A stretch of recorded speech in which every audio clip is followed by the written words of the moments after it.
Back to another video. स्वागत है सब दोस्तों का एक और वीडियो के साथ। मैं हूं शान और आप देख रहे हैं मेरा ऑफिशियल यूट्यूब चैनल। उम्मीद है सब खैरियत होंगे, ठीक है, बढ़िया और एकदम ताज़ा होंगे जी। हैदर भाई के वाले साहब आज मेरे साथ मौजूद हैं जो कि काफ़ी एक्टिव लगते हैं, ये उनकी कमी महसूस होने नहीं देंगे। खैर, हमारे एक सब्सक्राइबर एक फॉलोवर के कहने पर हम आज की वीडियो लेकर आए हैं जी। मोस्ट अमेजिंग क्लिप्स चैनल है, उसकी वीडियो है जी India versus Japan cinematic comparison आप देखने वाला होगा, क्योंकि दूसरी तरफ भी जापान है और इधर भी इंडिया है जो कि एक डेवलप्ड कंट्री बन चुका है और दूसरी वर्ल्ड तो फुल डेवलप्ड है। तो वीडियो बड़ी जबरदस्त होगी। 50 के अंदर जी रहे हैं। ऐसा ही है, मैंने सुना है। तो खैर वहाँ की जो है ना नालियाँ होती हैं वो भी शीशे की तरह होती हैं, इतनी साफ शिफाफ होती हैं। देखते हैं जी फैक्ट क्या, हमें ये एंड पे बताएंगे हमें क्या क्या हमने नोट किया। तो वीडियो जबरदस्त होगी। वीडियो हमारी पसंद आती है तो वीडियो को लाइक कर दिया करो, चैनल को सब्सक्राइब कर दिया करो। Thank you. और वीडियो को स्टार्ट करते हैं। तो स्वागत है आपका मोस्ट अमेजिंग क्लिप्स चैनल की एक और कंपैरिजन वीडियो में। आज इस वीडियो में हम कंपेयर करने वाले हैं दुनिया की दो बड़ी इकोनॉमी इंडिया और जापान को। तो चलिए शुरू करते हैं भारत और जापान के इस अमेजिंग कंपैरिजन को।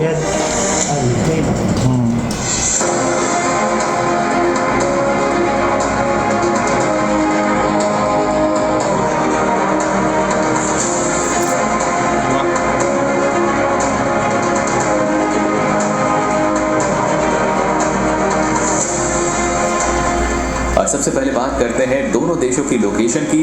तो जैसा कि आप जानते ही हैं, हिंद महासागर के बीचों बीच बसा भारत एशिया महाद्वीप का तीसरा बड़ा देश है।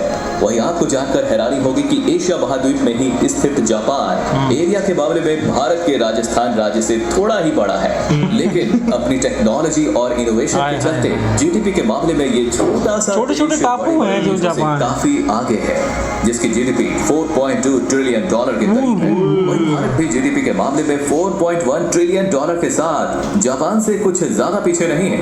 और जापान की इकोनॉमिक ग्रोथ के मुकाबले में भारत की तेज तर्रार ग्रोथ रेट कुछ ही समय में जापान को पीछे कर जर्मनी का मुकाबला करने के लिए तैयार। जरूर चैनल पर पहले से ही मौजूद है। जीडीपी के बाद बात इंफ्रास्ट्रक्चर की, तो ब्रिज से टनल्स तक, हाईवे से अर्बन एक्सप्रेसवेज तक, रेलवे से बुलेट ट्रेन तक, मेगा सिटीज से लेकर छोटे शहरों तक, जापान अपनी इनोवेशन के कारण भारत से काफी आगे है। लेकिन भारत भी कई मामलों में जापान से आगे दिखता है। फिर चाहे बात हो टोटल रोड नेटवर्क की, तो इंडिया करीब 63 लाख किलोमीटर लंबे दुनिया के दूसरे नंबर के रोड नेटवर्क के चलते जापान के 12 लाख किलोमीटर लंबे रोड नेटवर्क से काफी आगे है। वहीं रेल नेटवर्क साइज में भी जापान करीब 30,000 किलोमीटर के साथ भारत के 68,000 किलोमीटर लंबे रेलवे नेटवर्क से काफी पीछे है। और अगर बात हो मेट्रो नेटवर्क की, तो भारत के 902 किलोमीटर लंबे मेट्रो नेटवर्क के मुकाबले जापान 304 किलोमीटर लंबे मेट्रो नेटवर्क के साथ भारत से थोड़ा पीछे नजर आता है। अब बात हो इंटरनेशनल एयरपोर्ट की, तो जापान के 4 इंटरनेशनल एयरपोर्ट के मुकाबले भारत 34 इंटरनेशनल एयरपोर्ट के साथ इस मामले में भी काफी आगे है। वही बात हो एक्सपोर्ट्स की, तो भारत के $778 बिलियन के एक्सपोर्ट्स के मुकाबले जापान अपने इलेक्ट्रॉनिक्स, ऑटोमोबाइल और अमेजिंग इंफ्रास्ट्रक्चर के कारण $916 बिलियन एक्सपोर्ट्स के साथ भारत से आगे है। वही दोनों देश की ग्रोथ स्टोरी आसान नहीं। जिस तरह से भारत ने 1947 में पार्टीशन का दुख सहा है, उसी तरह से जापान ने भी 1945 में दो एटम बॉम्ब का दर्द झेला है। फिर भी जापान ने इनोवेशन, कल्चर हो या एजुकेशन, हर मामले में चौंकाने वाली तरक्की की है। और सिर्फ 12 करोड़ पॉपुलेशन के बावजूद जापान भारत की 144 करोड़ पॉपुलेशन से काफी आगे है।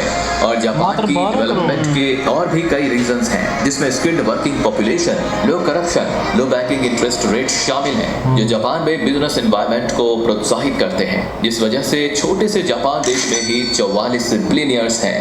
भारत में ज्यादातर लोग विवादों में ही लगे रहते हैं और डेवलपमेंट, इंटरेस्ट रेट्स, बिजनेस की बातों में ज्यादा ध्यान नहीं देते। इसलिए बिलियनियर्स के मामले में भारत 271 बिलियनियर्स के साथ बिलियनियर्स की लिस्ट में तीसरे नंबर पर है, जहां चीन और अमेरिका में करीब 800 बिलियनियर्स हैं। क्या आप जानते हैं कि जापान का एजुकेशन सिस्टम काफी प्रैक्टिकल है, जहां बच्चों को साइंस, मैथ्स के अलावा प्रैक्टिकल स्किल्स के साथ साथ मोरल और सोशल ड्यूटीज के साथ लाइफ को जीने का ज्ञान दिया जाता है। ये जरूरी है, उसकी प्रगति के लिए काफी महत्वपूर्ण है।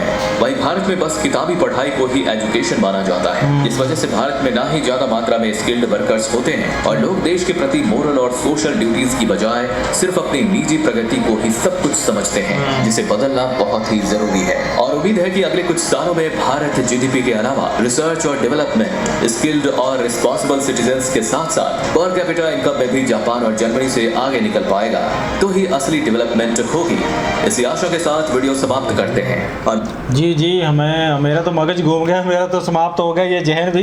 ये क्या था भाई, ये पांडे वो पगलादा गया। जैसे मैंने हर आपको चीज बताया बराबर लगी कि जापान 2050 में जी रहा है, लेकिन और इंडिया वाकई भाई उससे कई गुना आगे है। वो रेल नेटवर्क की पॉपुलेशन की बात आ जाए, जनसंख्या, इंफ्रास्ट्रक्चर की बात आ जाए, हाँ जी, इंडिया कम नहीं है, जापान कम नहीं है। वो रेल नेटवर्क की जो मैं बात कर रहा था, इंडिया की टोटल लेंथ कितनी है और जापान की कितनी है? 69,000 से लगभग आगे है, इससे ज्यादा है। तो लेकिन वो कम है, लेकिन वो अच्छा है, मुनासिब है, ठीक है। लेकिन मैंने तो सुना है कि ये मेट्रो सॉरी ये बुलेट ट्रेन है, ये इजाद ही जापान की है। जापान की इजाद है, लेकिन देखे एक चीज, आप किसी से ले रहे हो और एक खुद उसे अपने कंट्री के अंदर बना रहे हो, मैन्युफैक्चर कर रहे हो, हाँ जी, वो अलग चीज है। हाँ, इजाद उनकी है। ये अभी देखे अमेरिका तक ने देखे ना, अभी देखे कंप्यूटर किसने इजाद किया था, लेकिन बना हर कंट्री रहा है, हर तरफ जो है मैन्युफैक्चरिंग हो रही है। लेकिन जापान में एक फैक्ट ये भाई ने बताया कि वहाँ पे ईमानदारी और लोग कितने स्किल्ड हैं और अपने काम को, लो करप्शन है भाई, बैंकिंग सिस्टम भी जो इंटरेस्ट रेट है बिल्कुल लो है। और इतने मात्र 12 करोड़ की आबादी के देखें, वो 42 बिलियनर आपको वहाँ पे मिल जाएंगे। और इकोनॉमी देखें 144 करोड़ भारतीय से थोड़ी सी ज़्यादा है, 4.2 बिलियन, और वो ट्रिलियन भारतीयों ने क्रॉस करने वाले हैं, जर्मनी को टाकरा देंगे। वो भी वीडियो हम जरूर देखें जो भाई ने कहा, तो बड़ी ज़बरदस्त होगी। जिस तरह से देखें, अभी तो डेवलपिंग कंट्री है इंडिया, कह सकते हैं। हाँ जी, 2030 तक फुली डेवलप्ड हो जाएगा, फुल डेवलप हो जाएगा, चाइना के बराबर हो जाएगा मुझे लगता है, क्योंकि चाइना का रोड नेटवर्क सबसे बढ़िया नंबर 1 पे है, तो इंडिया का दूसरे नंबर पे है। तो खैर ये भी ज़्यादा हो जाएगा, जिस तरह से देखें रोड नेटवर्क दिल्ली और आजू बाजू के साथ फैला हुआ है ना, तो ये भी बढ़िया हो जाएगा। अच्छा, जापान में लोग जो है ना बहुत ज़्यादा मेहनती हैं। हाँ, कोई गरीब नहीं है वहाँ पे, कोई मजदूर नहीं है, स्किल्ड लेबर खुद ही करते। अच्छा, और उन्हें सबसे पहले जो सिखाई जाती है चीज सोशल वर्क, हाँ, ठीक है, ये बड़ा मायने रखता है। वो तो जरूरी है ना, वो तो बेसिक से ही सिखाया जाता है स्कूलों के अंदर। ये जो है ना उनको मतलब लाजमी करार दिया गया है कि चाइना में भी यही सिस्टम है और जापान में भी, जितने भी वो साउथ कोरिया होगा, नॉर्थ कोरिया, इसमें ये सारा लाजमी है कि स्कूल के अंदर ही बच्चों को जो है ना आप सोशल प्रैक्टिस करवानी है, आपने जिम्नास्टिक करवानी है, कोई भी काम करवाना है, सफाई तक करवानी है बच्चों से, ठीक है। और इसके अलावा कई ऐसी एक्सरसाइजेज हैं अपना डिफेंस जो है ना करने के लिए, ऐसे बहुत यार, वो चाइना के अंदर, कोरिया के अंदर, जापान के अंदर ये बड़ा सिखाया जाता है उन्हें, ऐसे ही है, जिम्नास्टिक वगैरह। तो खुद का डिफेंस भी होना चाहिए ना। अक्सर आपको पता है कि वुमेन्स को ये जरूरत पड़ती है, तो खैर अब वहाँ की वुमेन्स को छेड़ना को आम बात तो होगी नहीं भाई, वो कुंफू वाली होगी, पंगा मत लियो। खैर ये जो कंपैरिजन था हमें बहुत बढ़िया लगा, चीज़ें आमने सामने थी, बराबर थी। और ये हम अगर पाकिस्तान के साथ कंपैरिजन करते इंडिया का, तो फिर आपने हमें कहना था भाई वीडियो छोड़ दो, क्यों बना रहे हो ये ओल्ड वीडियो। तो खैर आज देखा कि भाई कोई भी बराबर का जब टक्कर देने वाला को कंट्री कंपैरिजन करते हैं, तो चीज़ों को फिर सही जांचने का पता चलता है। तो खैर वीडियो बढ़िया थी, ज़बरदस्त थी। 2030 तक उम्मीद है कि इंडिया भी फुली डेवलप्ड हो जाएगा, जिस तरह से जापान है। तो खैर वीडियो अच्छी थी। So this is the end of video. अपना बहुत सारा ख्याल रखें, मिलते हैं नेक्स्ट वीडियो में, टेक केयर।